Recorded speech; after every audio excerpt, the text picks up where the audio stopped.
O təxribatçıların bəziləri Azərbaycanda, bəziləri xaricdə gizlənir. Azərbaycandakılar artıq müəyyən edildi və bir neçəsi məsuliyyətə cəlb edilmişdir. Xaricdəkiləri də biz məsuliyyətə cəlb edəcəyik. Heç kim, necə deyərlər, fikirləşməsin ki, biz bunu unutmuşuq.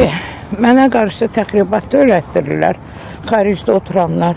Ona görə Bakıda oturanlar, Azərbaycanda oturanların dərsini vermişəm. Qalıb xaricdə oturanlar.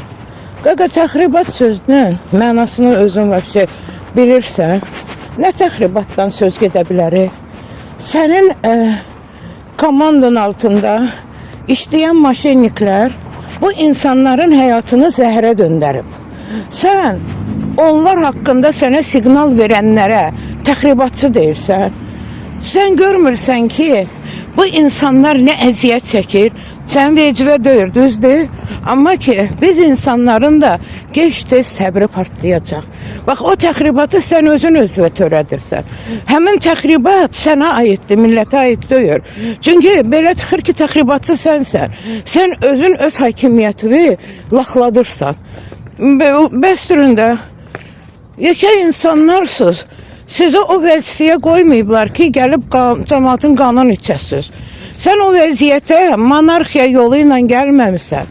Sən o vəziyyətə kralın oğlu kimi gəlməmsən. Sən ora qrafın oğlu kimi gəlməmsən. Sən ora gəlmirsən, güya ki, xalq səni seçib.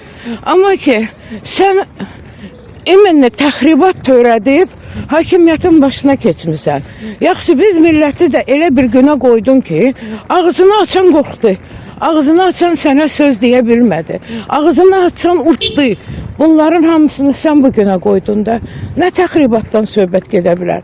Sənə, əgər mən deyirəm ki, sənin ədliyyə işçilərin hamısı maşennikdir, sənin ədliyyə işçilərin, hakimlərin, nə bilim, bunların hamısı rüşvətxordur.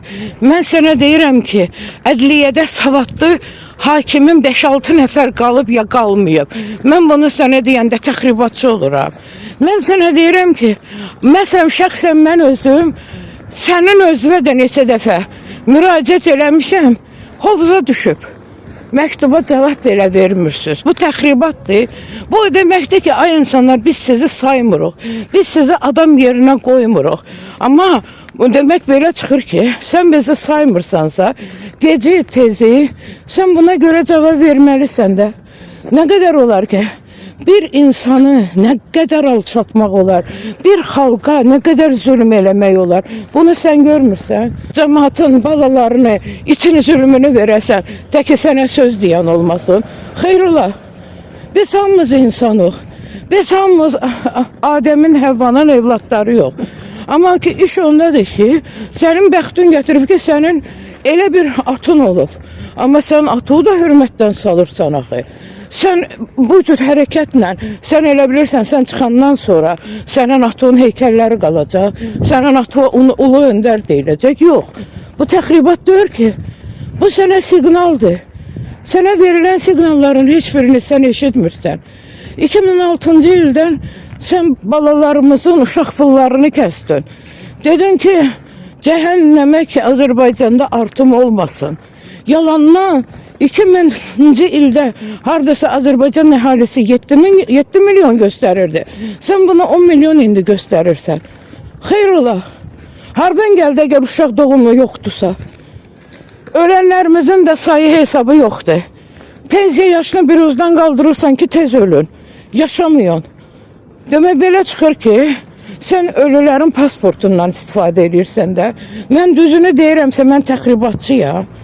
Mən deyirəm ki, sən yaltaqlara az güvən. Bir gün sənin evi yaltaqlar yıxacaq. Sən kəndlərimizdə, rayonlarımızda insanların vəziyyətindən xəbərin var. Sən bilirsən ki, bu insanlar necə yaşayır. Onu görmürsən, görmək istəmirsən. Çünki sənin vecivə deyir. Sənin üçün həyatda 3 uşağın, bir xanımın, 9 dənə dediyin kimi nəvin. Ondan başqa yox. Baxıram, görürəm ki, Alyonanı götürmüsən, Azərbaycan dilinin inkişafı forumuna göndərmişsən, o Polad kimi sarısaqlar da durur, onun əyilib əlindən öpür. Bu sənin xoşuna gəlir. Mən bunu deyəndə mən təxribatçıyam ki. Mən deyirəm ki, İlham Əliyev ya bir dəfəlik ölkəni normal idarə sisteminə salgına, bir dəfəlik sən o maşinlikləri yığma başva, ya da ki, qardaş, yığdığı yığmısan, çıx get də. Nə istəyirsiniz bizlərdən? Biz də insanıq, biz də insan kimi yaşamaq istəyirik. Mən deyirəm ki, sənin ədliyin bərbad gündədir. Səhiyyün bərbad gündədir. Nə bilim, təhsilin haqqında heç danışmaq istəmirəm. O bərbaddan da bərbaddır. Mən təxribat deyirəm. Olanı demirəm. Savadlı müəllimləri çıxarıb yerinə götürürsünüz. Savadsız müəllimlərdən 35 min pul alıb onu müəllim qoyurlar. Və bunu mən təxribat deməyim. Həmin adam da gələndə məktəbə fikirləyəcək ki, o boyda pul vermişəm. Qoy elə yavaş-yavaş rüşvətimi eləyim də. Siz uşaqlara rüşvət yolunu öyrədirsiniz. Siz uşaqlara gələcəyini pozursunuz. Keçən səfər böyük çıxıb danışırsan ki, bizim millətimiz deyir ki, iş yeri yoxdur. Nöşün yoxdur deyir, var. Gedin işləyin. Mən başa düşə bilmirəm. Şəxsən mən özümdən deyirəm. Mənim oğlum sənin 3 balından savadlıdırsa, niyə gəlib sənə qul kölə olmalıdır? Xeyr ola. Olmaz ki, sən də elə oğlu göndər qul bazarına, geçsin orada pul qazansın da. Sənin oğlunun savadı var, sənin qızlarının savadı var. 2003-cü ildən bura sən Azərbaycanı elə bir vəziyyətə qoydun ki, Azərbaycan inanmıram ki, bir neçə il o dirçələ bilər. Bir illik Əbülfəz Elçibəy dövrəmini indiyəcən danışanda böyük danışırsan. Amma ki, bir il böyük bir şeydir. Amma sən otur 23 ili fikirləş. Gör 23 ildə bu millətin ana banasını, nəsil və nəslinə ağlar qoydun sən. Və bunu görmürsən. Biz niyə görə xaricə gedib qayıtmaq istəmirik?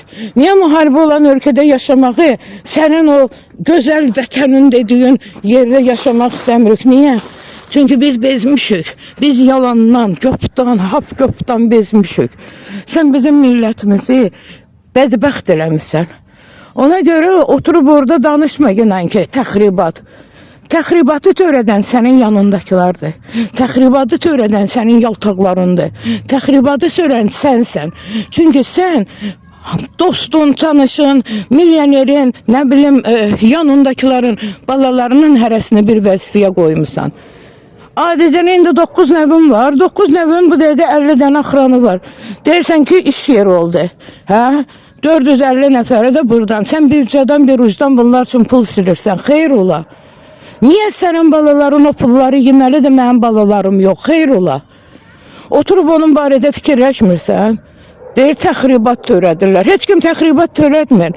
Sadəcə deyirik ki, demokratik ölkələrə bax, utan. İnan ki, Türkmenistana deyirsiniz ha belə, bağlı yer.